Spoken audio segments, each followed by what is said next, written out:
J'avais envie de faire une vidéo, genre, tu sais, on est sur la route, là, j'ai envie de faire une vidéo autour de notre café thermos, mais William, il a déjà bu tout son café. Donc, ça va être moi, mon café, puis toi, ben, au volant. C'est raisonnable, parce que là, il y a des biches sur la route. On vous montre. Ben, elles sont pas là, les biches, mais... Non, mais il y a beaucoup de brume ce matin, c'est vraiment chouette. Enfin, après un mois et demi sans pluie au BC, là, il n'y a plus.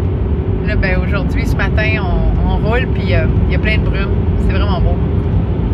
Tu disais que ça ressemblait à la Normandie, c'est ça? Bretagne, Normandie, enfin, ça dépend pas partout. Là où moi je vivais, c'était au niveau de la rivière, c'était dans un creux.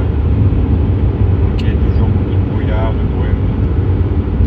C'est drôle parce que, tu sais, on a essayé de faire une première prise au début, puis là, la vidéo, elle a coupé. Fait que ma question pour William, c'était est-ce que tu crois aux anges? Puis William de répondre par rapport aux anges, pour lui, c'était plus au niveau des êtres, des éléments. Hein, c'est ça, les esprits de la nature. Voilà, c'est ça. Les esprits de la nature, les fées, ça paraît plus proche. Puis tu sais, c'est drôle parce que là, on parle de Normandie. Tu te dis que toi, la Normandie, c'était la nature, les rivières, tout ça. Puis je pense que c'est là où, peut-être pour toi, ça a commencé cette connexion avec les fées, les gnomes. Peut-être l'esprit de la rivière. Ouais. Il est toujours en contact avec, comme une présence à la rivière. Vraiment une présence avec qui je parlais. Puis qu'est-ce que la présence qui te parle? C'est moi qui parlais. Oui, c'est ça. C'est moi qui parlais. Mais est-ce c'est que... un peu dur de l'oreille pour entendre. Mais t'entendais-tu quelque chose ou tu faisais juste parler? Ça passe dans mon imagination, à travers mon imagination. OK. Comme quand j'ai eu... donc pour raconter une histoire similaire.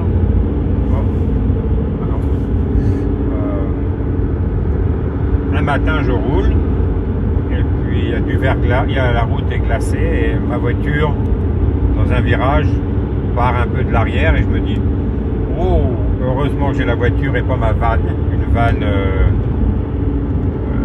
de construction, ça veut dire comment on dit, une vanne pour mettre des outils dedans, comme un Ford 150 là, Econoline pour ceux qui connaissent. Et c'est des tractions arrière, donc ça glisse comme des savonnettes sur la glace. C'est pas bon du tout. Et donc, je me parle et je me dis, oh, ben heureusement que j'ai pas ma vanne, sinon je serais parti en tonneau?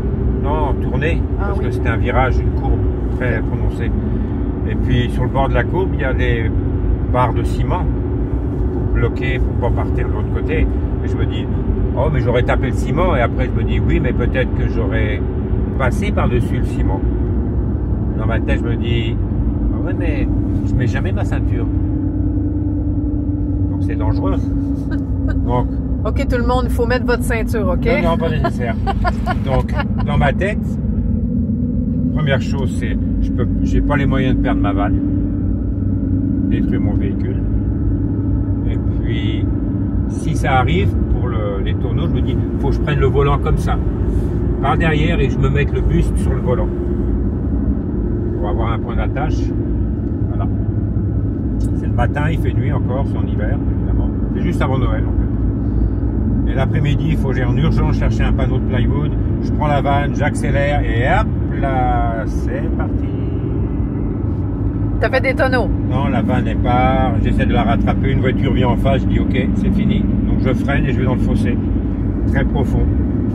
Je fais un tonneau et demi, comme ça. Juste l'après-midi, quelques heures après. Et donc j'ai le réflexe de prendre le volant comme ça. Je fais les tonneaux, le véhicule est à l'envers, je sors sous la neige, il y a plein de neige, donc je creuse la neige pour sortir du véhicule.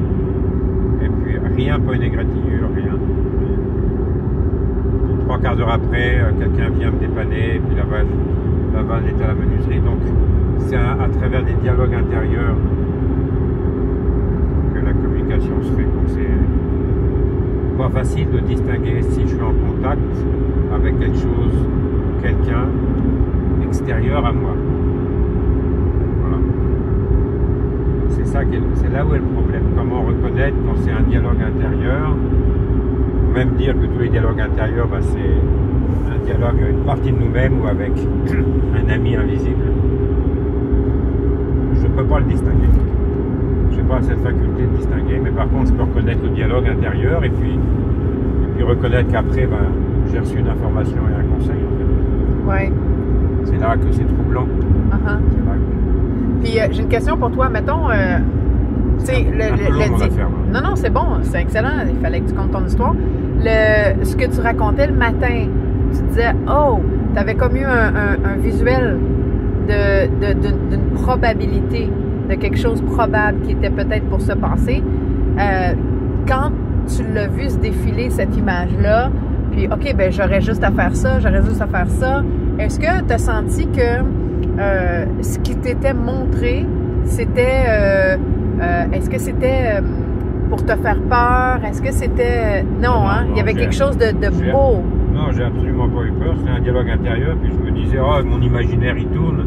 Et en même temps, je me disais, ah ben c'était très pratique et utile. Je sentais une grande utilité. Voilà. Donc, c'est un conseil qui se voulait bénéfique pour toi. Donc, il n'y avait pas un... Fais attention, là. Non. C'était beau. Oui, c'est ça. La seule peur ou appréhension qu'il y avait, c'est j'ai pas les moyens de perdre ma vanne. J'ai pas l'argent pour... Je vais détruire mon véhicule, ça va me coûter, la famille, blablabla. Tu sais, c'est comme un peu toi... Comme une erreur personnelle qui coûte. Puis tu donnais une réponse à ce que tu venais de voir puis de sentir, en fait. Oui. Okay. Quand je suis parti, donc j'ai vu le véhicule qui venait en face et que j'ai décidé d'aller dans le fossé. J'arrivais pas à contrôler ma vanne sans provoquer un accident collectif, on va dire. Et que ma vanne a commencé à pivoter et je voyais que je partais dans le fossé, je pouvais pas m'arrêter avant le fossé, c'était quand même très profond. J'ai crié, je bousille ma vanne. J'ai crié tout fort. C'était ça mon obsession, que j'allais détruire mon véhicule. Pas matérialiste, hein, pour dessous. Spiritualiste, matérialiste. Non, mais c'était mon inquiétude de détruire, en fait. Mais il faut dire aussi que c'est ça aussi, ce qui est important de comprendre, c'est que William, il vit dans la communauté, dans une communauté intentionnelle, depuis combien d'années? Dans ce monde-là? On en off depuis 30 ans. Ça fait 30 ans que je suis dans cette communauté-là, ouais. Celle-là, oui, 28 ans en fait. 28. Mais même avant que tu viennes au Canada? En tout, ça fait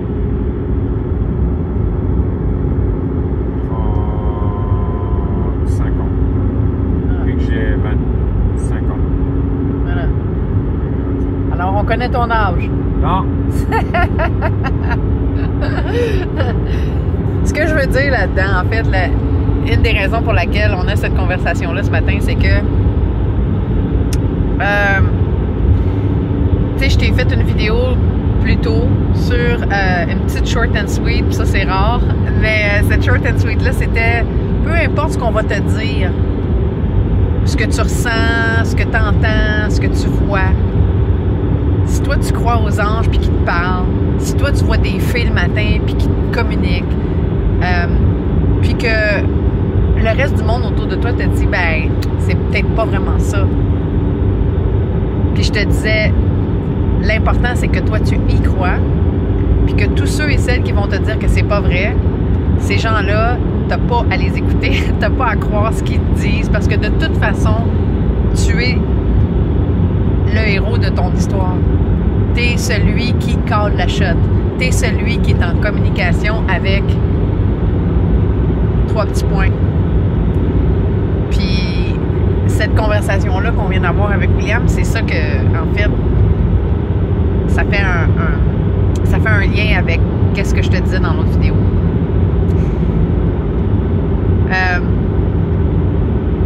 Il y a tellement de...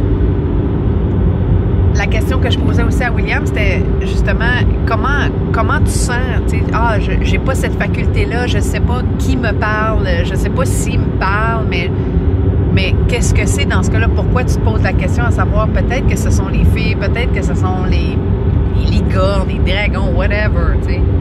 c'est quoi qui te communique. Pourquoi tu sens qu'il y a quelque chose qui te communique. Puis ça, c'est de vraiment croire à ça. Peu importe ce que c'est, peu importe si tu n'as pas la réponse. T'sais. C'est vraiment important de croire que ce que tu vis, ce que tu ressens, c'est réel. Même si tu n'arrives pas à mettre un mot dessus. Puis, quand tu fais de la canalisation, parce qu'on en fait tous, de la canalisation, du channeling comme on appelle, ou tout terme en autre transmission, on en fait toutes, on est tous capables d'en faire. C'est un peu ce que William raconte. Je le sais pas, mais je le sens. Puis la question que je posais à William, c'était comme, est-ce que ce que tu entendais, ce que tu sentais, ce qui te communiquait, est-ce que c'était beau? Est-ce que c'était avec douceur, avec gentillesse? Parce que si c'est... Le truc qu'on pense, c'est que c'est mon ego, c'est mon mental qui me parle, tu sais. Mais si c'était l'ego et le mental qui te parlaient, ce serait genre, ouais, mais tu devrais pas faire ça, hein, parce qu'on le sait.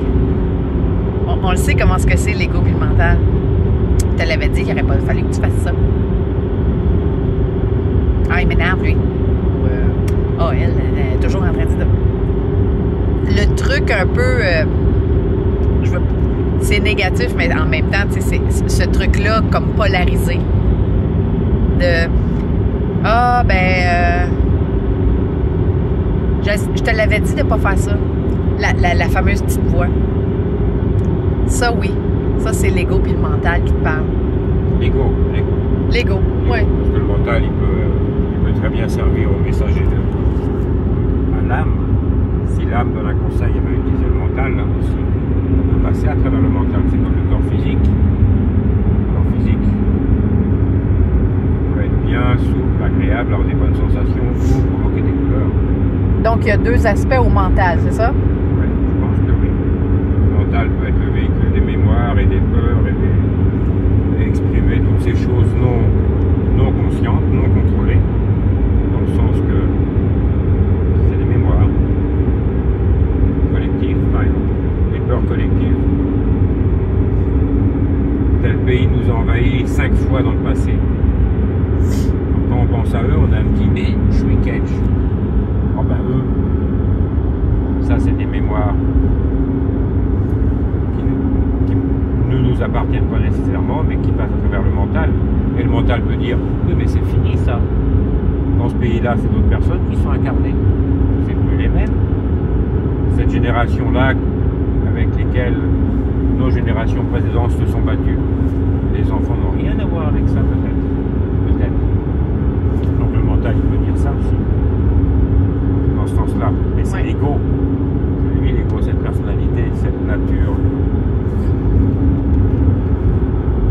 Physique. Animal, ça veut dire des mémoires où il a fallu se battre pour survivre, il fallait se protéger, on avait froid l'hiver. Tout le monde ne vit pas à Hawaï dans des conditions avec des fruits qui poussent à l'année longue, il y a des conditions qui peuvent être difficiles. Donc il y a des mémoires qui sont générées en fait.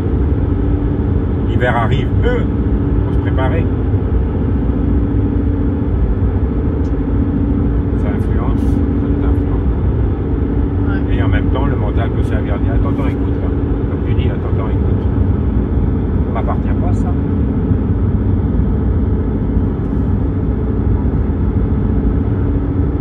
Fin du discours. Non, mais c'est le fun ce que tu amènes comme perspective parce qu'en fait, effectivement, tu sais, on a. J'arrête pas de le dire, on vit de polarité. Fait qu'il y a toujours deux côtés. Il y a tout le temps celle-là, puis celle-là, ce bord-là, puis ce bord-là.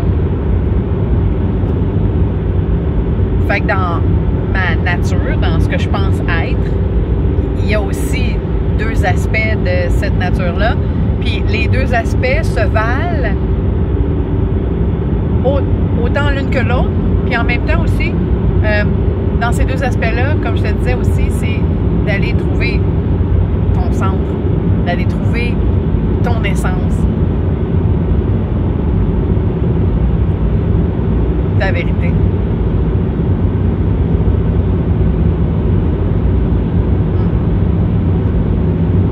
Fait que le dialogue ou l'expérience de communication que tu as avec ton âme, ton higher self, le monde invisible, les êtres célestes, ton équipe cosmique,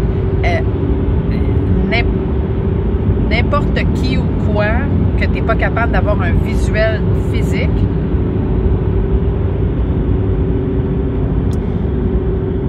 ben, ça doit être autant acknowledge que tout ce que tu vis, interprètes, expérimentes. Puis ça, c'est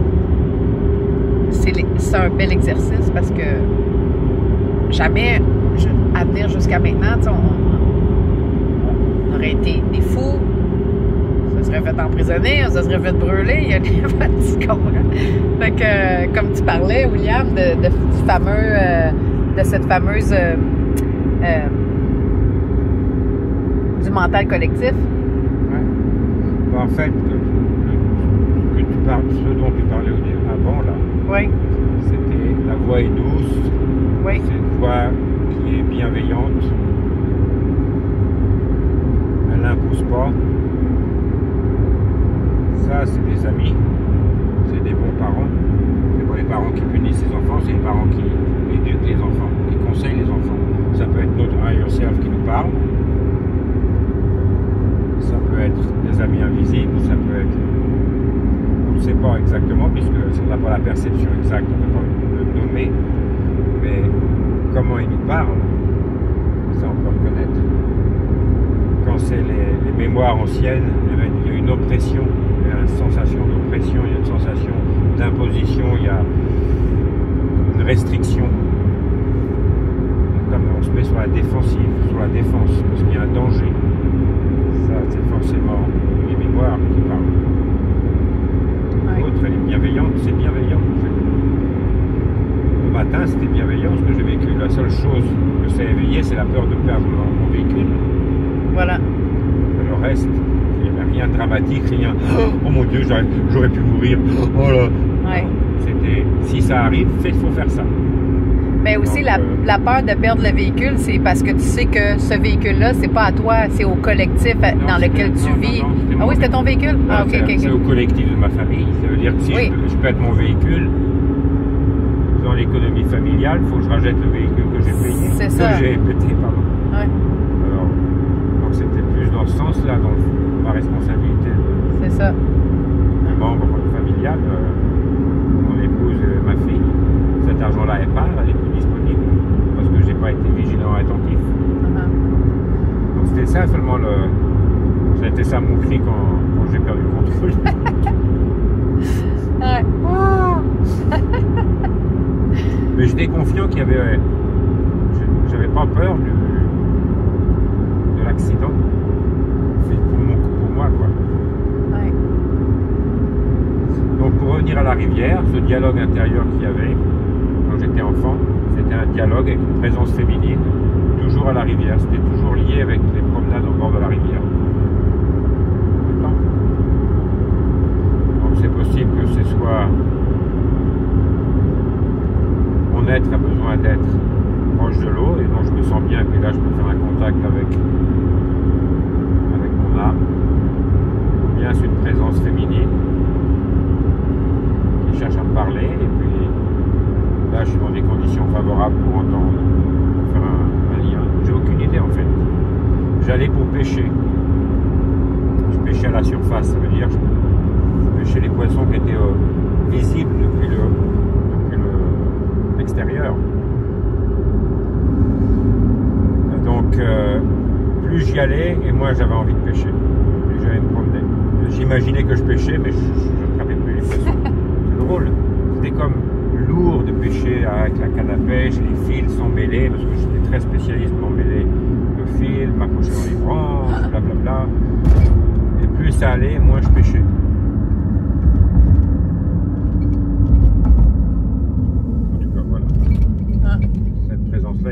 extrêmement importante et c'était toujours un dialogue doux et bienveillant.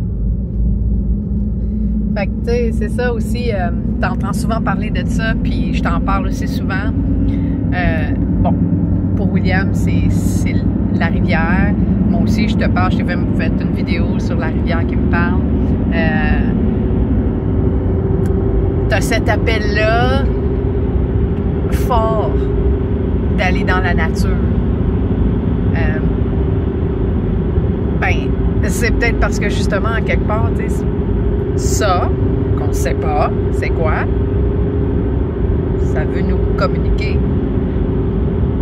Puis pas nécessairement exactement comme l'histoire de William, dans genre, OK, un matin, je te montre quelque chose, cet après-midi, ça va se passer, puis...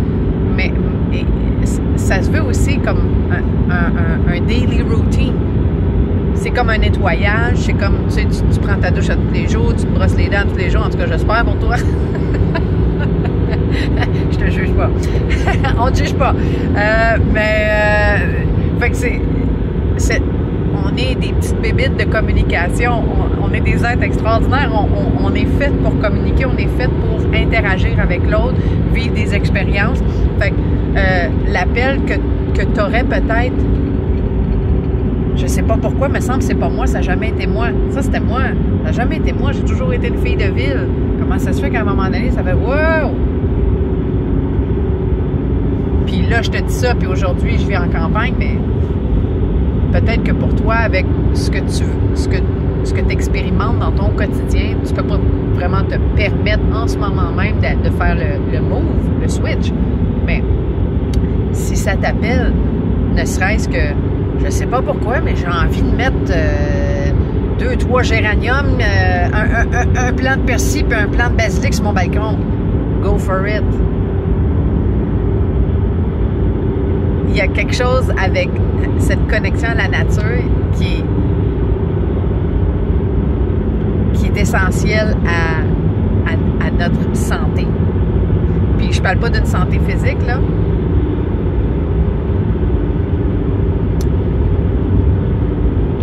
On a besoin de cette connexion-là. Puis elle est forte, elle est puissante. Fait que de l'écouter, d'aller vers ça. Invitation.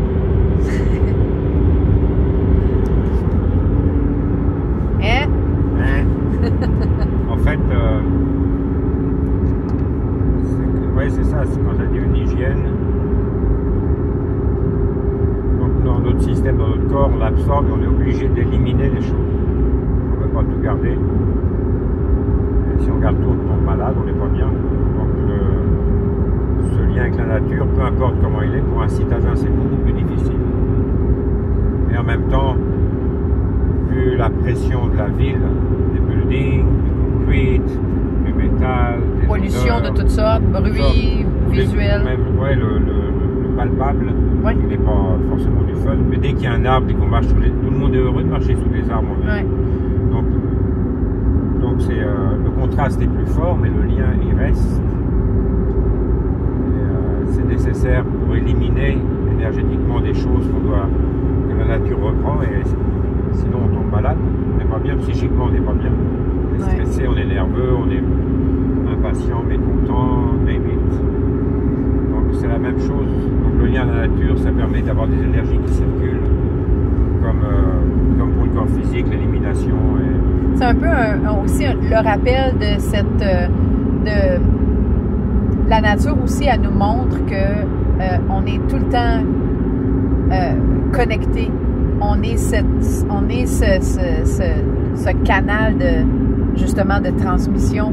L'arbre, la nature, tout ça, ça nous parle, ça le voit. On le voit très bien que comment ça se fait donc que je me sens bien à faire un hug à un arbre? Comment ça se fait que je me sens bien quand je regarde une fleur ou la rivière qui coule, une abeille qui butine? Comment ça se fait que je trouve ça beau? Parce qu'il y a ça. Plutôt, comment ça se fait que ça me surprend? C'est là. Ouais. Parce qu'on fait partie de l'organisme. Mais on a vraiment été éduqués d'être séparés, de se voir séparés de la nature. Ouais. On est complètement partie prenante de la nature. On apprend intellectuellement les écosystèmes, les éco-machin choses, les bidules, les trucs, les machins.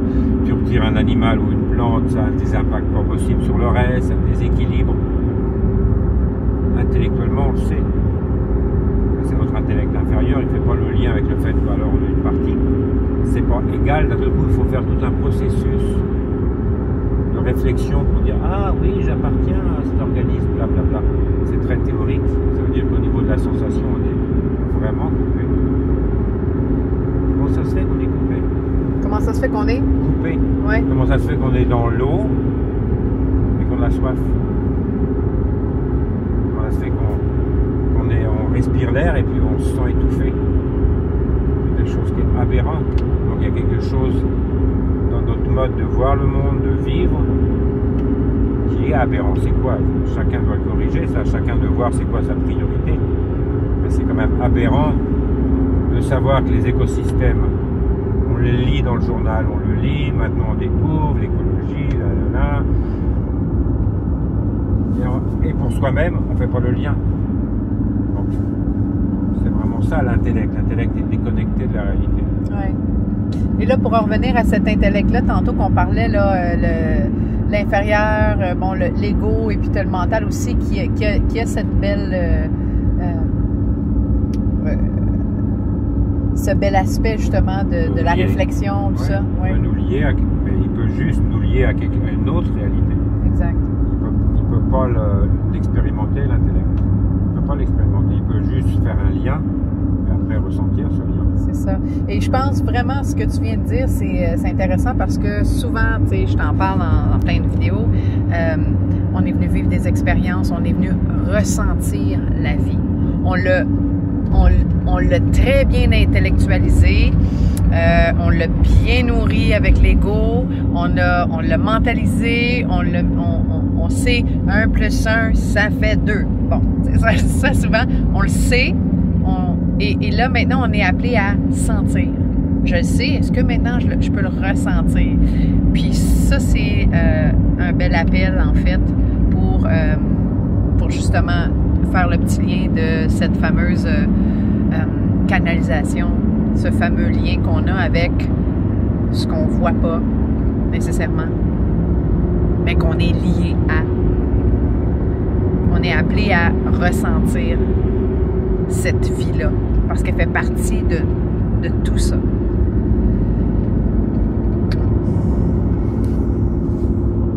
Alors, Hein? sur ce... Tout ça pour dire... Faut bien dire, faut rien dire. C'est un frère suisse qui disait ça. C'est vrai? Oui, frère John. Ah. Alors, merci.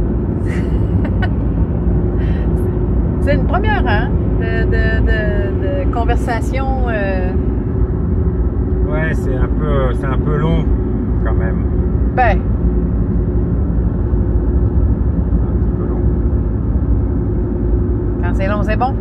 Ok. All right. Bonne digestion.